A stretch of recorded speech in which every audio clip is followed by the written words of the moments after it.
I firmly believe that I have some of the best subscribers on all of YouTube. If you want to know why I say that, stay tuned for the video. Reggie here, your friendly neighborhood bodybuilder and comic book collector, and I want to welcome you to another one of my videos.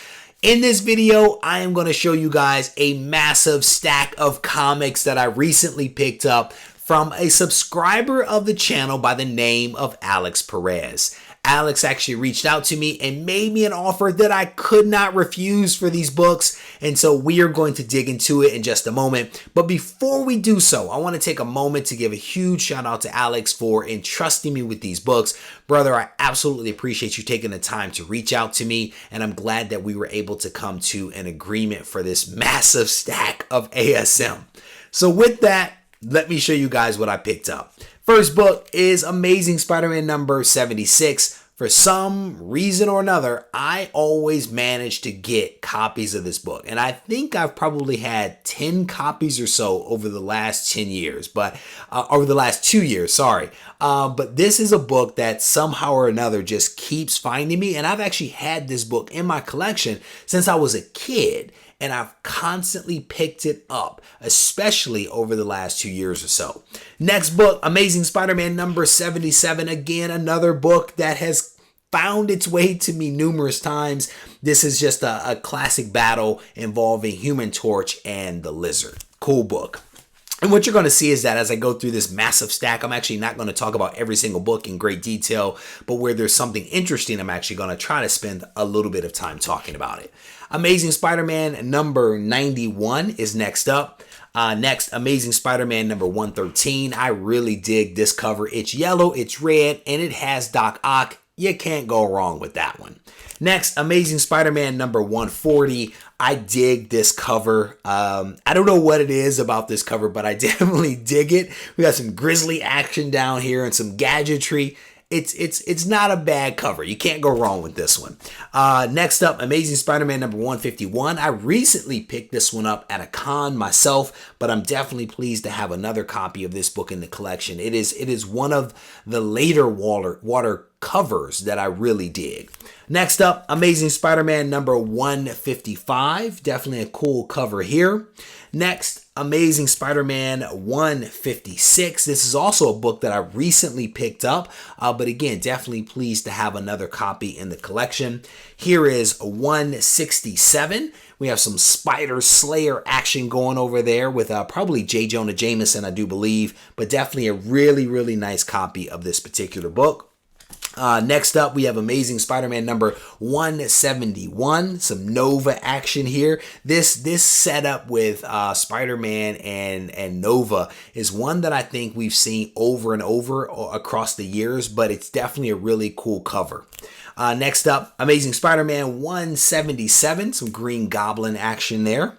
Next, Amazing Spider-Man number 178. I've actually gone back to issue number 1 and I've been reading Amazing Spider-Man from the very beginning. And I have to tell you, Aunt May is one of the most remarkable individuals ever. She is like on death's door and she makes a full recovery.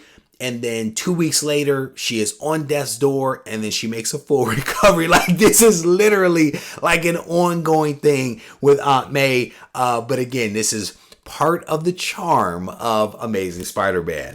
Next up, Amazing Spider-Man number 180. This one's actually in Mylar because I absolutely needed this one for the collection. So I dropped this one in Mylar, but a really nice copy of this book.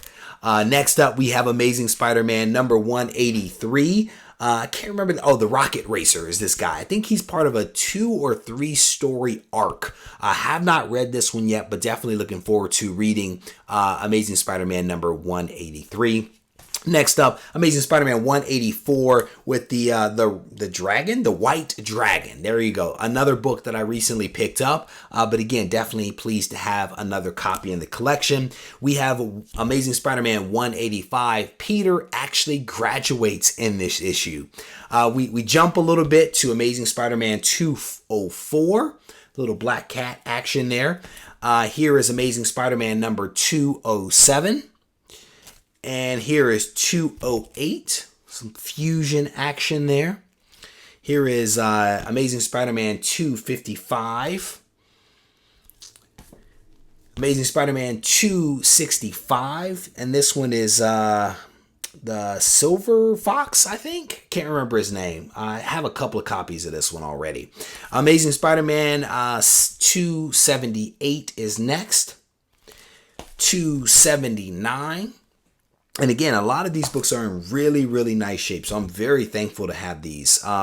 This is 295, black cover, couple of spine ticks, but who cares? It is what it is. Next up, we have the Battle Royal Amazing Spider-Man 338.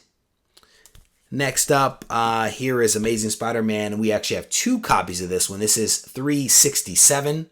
Two copies of that. Set that one aside. And then the very last book is Amazing Spider-Man 368. So again, a huge shout out to Alex for hooking me up with this massive stack of comics. Again, I absolutely appreciate it. And I want to thank you guys for taking the time to watch this video. I hope that you enjoyed it. And if you need to reach out to me, don't hesitate to do so at Regie Collects on Instagram and regiecollects@gmail.com. Take care.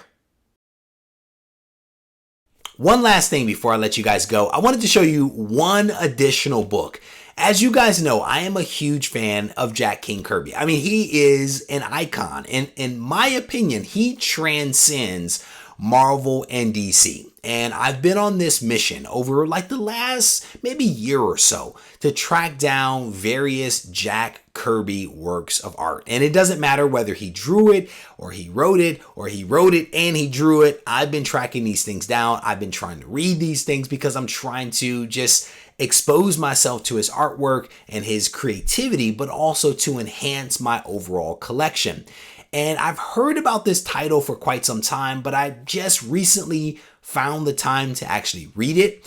And as soon as I read it, I decided that I had to add it to the collection. I am specifically talking about Machine Man. I went out and picked up a copy of Machine Man #1. This is a 9.6 white pages.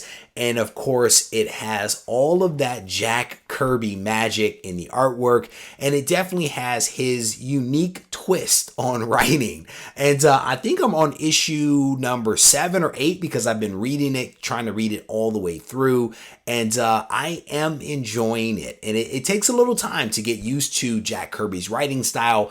But what he might be lacking as a writer, he more than makes up for as an artist. I first learned about Machine Man watching some other YouTubers, Silver Age Dave, I think it was, and he has acquired a massive stack of Machine Man, and I didn't really understand why he was doing it. And this was maybe a year and a half ago when I was watching his videos, and I finally discovered the magic of Machine Man. And I've been able to add this one book to the collection, and I may actually buy a couple more. We will see. So there you have it. That is the very last book that I'm actually going to show you, and now this video can end.